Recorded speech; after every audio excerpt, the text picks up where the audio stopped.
তুমি যদি ঢাকা বিশ্ববিদ্যালয়ে ভর্তি পরীক্ষা দিবা ভাবো, তাহলে আজকের ইংরেজি প্রশ্নগুলো একটু সলভ করে দেখো তো তোমার ইংরেজি বেসিকের দক্ষতাটা কতটা ভালো।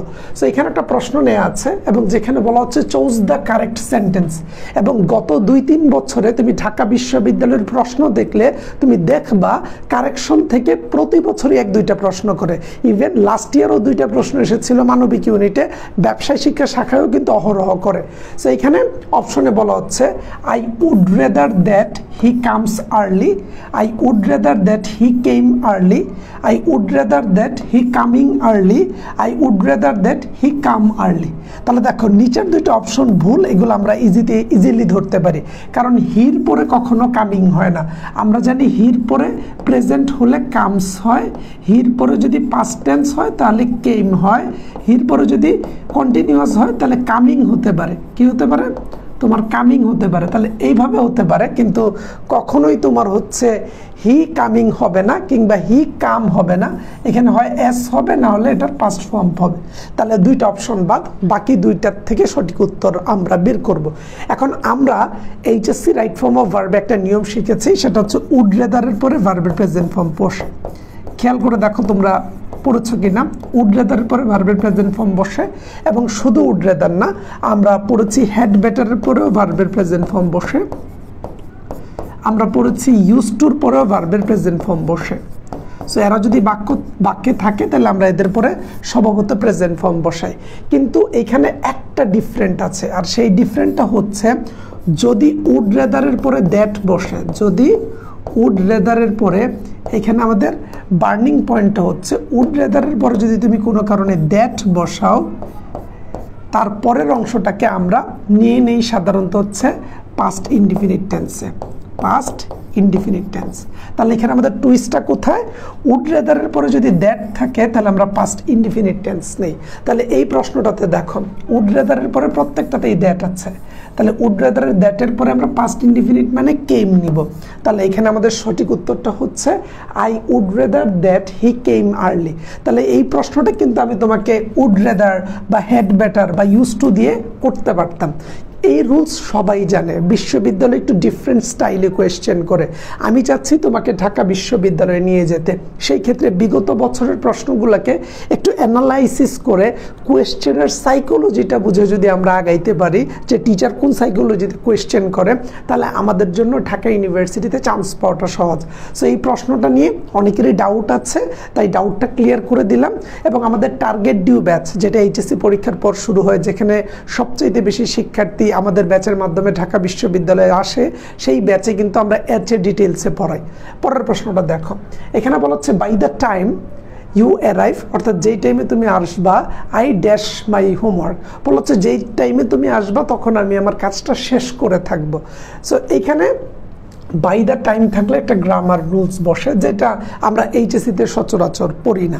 এটা আমরা অ্যাডমিশনের টাইমেই পড়ি, কারণ এটা টেন্সের একটু ডিপ ডাউনের টপিক, কিংবা এইচএসসিতে অনেকে এটা জেনে থাকে। দেখো বাই দ্য টাইম অর্থাৎ বাইয়ের পরে যদি সময় উল্লেখ থাকে, এর পরের টেন্সটা ফিউচার পারফেক্ট টেন্স হয়, এর পরের টেন্সটা হয় ফিউচার পারফেক্ট টেন্স। এখন প্রশ্ন হচ্ছে ফিউচার পারফেক্ট টেন্সের স্ট্রাকচারটা কি? স্ট্রাকচারটা হচ্ছে উইল হ্যাভের পরে ভার্বের পাস্ট পার্টিসিপল ফর্ম বসে।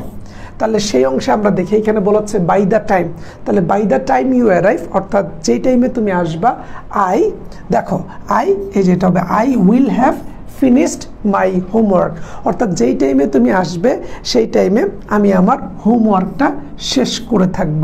এবং এই প্রশ্নটা এসেছে আমাদের একেবারে টেন্স রিলেটেড প্রশ্ন। আমরা প্রতি বছর ঢাকা ইউনিভার্সিটির বি কিংবা সি ইউনিটে টেন্স রিলেটেড প্রশ্ন আসতে দেখি। বেশিরভাগ ক্ষেত্রে তোমার ফর আর সিন্সের ব্যবহার থেকে কোয়েশ্চেনটা আসে, অর্থাৎ কত দিন ধরে এবং কত সময় ধরে, কখন থেকে, অর্থাৎ ফর আর সিন্সের যে ব্যবহারটা, ফর মানে নাম্বার বোঝায় যে কত সময় ধরে, কত দিন ধরে, কত ঘন্টা ধরে, আর সিন্স মানে একটা পয়েন্ট অফ ভিউ বা পয়েন্ট অফ টাইম বোঝায় যে কখন থেকে হচ্ছে, হয় সকাল থেকে, দুপুর থেকে, বিকাল 4টা থেকে, বুধবার থেকে, বৃহস্পতিবার থেকে। সো থেকে বোঝালে সিন্স, আর কতক্ষণ ধরে, কতক্ষণ যাবত বোঝালে ফর। এই প্রশ্নগুলো আসে।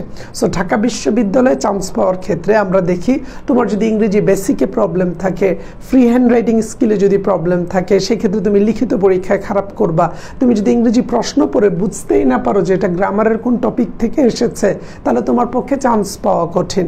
কারণ ইংরেজি লাইন পড়ে আর বাংলাটা অর্থ বুঝতে হয় যে এখানে কি বোঝাচ্ছে, তারপর প্রশ্নটা গ্রামারের কোন টপিক থেকে আসছে, অনেক ক্ষেত্রে ভোকাবুলারি এবং প্রিপোজিশনে ভালো দখল রাখতে হয়। সো এগুলাতে যদি ঝামেলা থাকে তুমি চান্স পাওয়া থেকে তুমি দূরে সরে যাচ্ছ। এছাড়াও বাংলা ব্যাকরণের কারক, সমাস, বিভক্তি, উপসর্গ, অনুসর্গ, দ্বিরুক্তি শব্দ, বাক্য, বাক্য প্রকরণ, শব্দ, শব্দের শ্রেণী বিভাগ, ধ্বনির পরিবর্তন, এগুলা না জানলে কিন্তু চান্স পাওয়া কঠিন। সাধারণ জ্ঞানের তথ্য দেখে ভয় না পেয়ে তোমাকে টেকনিকে পড়তে হবে। তোমাকে অ্যাকাউন্টিং, ম্যানেজমেন্ট, মার্কেটিং, ফিনান্স কিভাবে ক্যালকুলেটর ছাড়া করতে হয় সেই প্রসেসটা জানতে হবে। এগুলা যখন জানবা তখনই তোমার ঢাকা বিশ্ববিদ্যালয়ে চান্স পাওয়া সহজ হবে। এগুলা জানবা না, তোমার চান্স পাওয়াটা অনেকাংশেই কঠিন হয়ে যাবে। সো বেসিক থেকে ধরে ধরে পড়লে তোমার চান্স পাওয়া সহজ, এবং এই বেসিক নিয়ে কাজ করছি আমরা আমাদের টার্গেট ডিউ ব্যাচে। এই ব্যাচের কোর্স ফি 4500 টাকা, বাট এখন আমরা ডিসকাউন্টে 2999 টাকায় ভর্তি নিচ্ছি। এই কোর্সে যারা ক্লাস নেবেন সবাই ঢাকা বিশ্ববিদ্যালয়ের, এবং আমাদের ফ্রি ক্লাস আছে। তুমি দেখতে পারো যে আমরা কতটা ধরে ধরে পড়াই। আমাদের ক্লাসগুলা ফেসবুক সিক্রেট গ্রুপে লাইভে নেওয়া হবে। প্রতিটা ক্লাস আমাদের ওয়েবসাইটে রেকর্ডেড থাকবে, তাই কোনো ক্লাস না বুঝলে বা মিস করলে পরবর্তীতে যতবার ইচ্ছা ততবার দেখতে পারবা। ক্লাস শেষে আমাদের লেকচার শিটগুলো PDF আকারে দেওয়া হবে। প্রতিটা ক্লাস শেষে পরীক্ষা নেওয়া হবে। পরীক্ষায় সমস্যা থাকলে সলভ ক্লাস দেওয়া হবে। সলভ ক্লাসে ঝামেলা থাকলে তুমি টিচারের সাথে সরাসরি ফোনে কথা বলতে পারো। এটা আমার পার্সোনাল নাম্বার, তুমি এটাতে কল দাও অথবা হোয়াটসঅ্যাপে মেসেজ দাও, আমি A to Z তোমাকে বুঝিয়ে দিব। এবং আমাদের এই ব্যাচে ভর্তি হলে ঢাকা বিশ্ববিদ্যালয়ের লিখিত ব্যাচ ফ্রি। এই ব্যাচে ভর্তি হলে পরবর্তীতে যত বিশ্ববিদ্যালয়ের কোর্স আসবে সব বিশ্ববিদ্যালয়ের ক্লাস করার কোর্সে তোমার আর পেমেন্ট করতে হবে না। অর্থাৎ রাজশাহী, চট্টগ্রাম, জাহাঙ্গীরনগর, গুচ্ছ, কুমিল্লা, খুলনা, সাস্ট, বেগম রোকেয়া, বরিশাল, কুষ্টিয়া ইসলামী বিশ্ববিদ্যালয়, ঢাকা সেন্ট্রাল ইউনিভার্সিটির 7 কলেজ, অর্থাৎ ঢাকার 7 কলেজ, জাতীয় বিশ্ববিদ্যালয়ের ভর্তি পরীক্ষা, এর জন্য তোমাকে আলাদা করে আর ভর্তি হতে হবে না। আমরা এক ব্যাচে A to Z সব শেষ করে দিব। সো আমাদের ব্যাচে যদি তোমার বেসিকে সমস্যা থাকে, আমরা কিন্তু ধরে ধরে প্রতিটা পয়েন্টকে অ্যানালাইসিস করে তোমাকে ঢাকা বিশ্ববিদ্যালয়ে নিয়ে যাওয়ার জন্য কাজ করব। সো আমাদের ব্যাচে ভর্তি হতে আমাদের পেজ ইনবক্স করতে পারো, আমাদের এই নাম্বারে ফোন দিতে পারো বা হোয়াটসঅ্যাপে SMS করতে পারো। আমরা অধিক গুরুত্ব দিয়ে তোমার সমস্যাটাকে আলোচনা করে তোমাকে ঢাকা বিশ্ববিদ্যালয়ে নিয়ে আসতে চাই। এবং আমাদের বিশ্বাস, যেভাবে তুমি পড়ছো, যে আগ্রহ নিয়ে তুমি শুরু করেছো, লেগে থাকলে তোমার ঢাকা বিশ্ববিদ্যালয়ে চান্স হবে।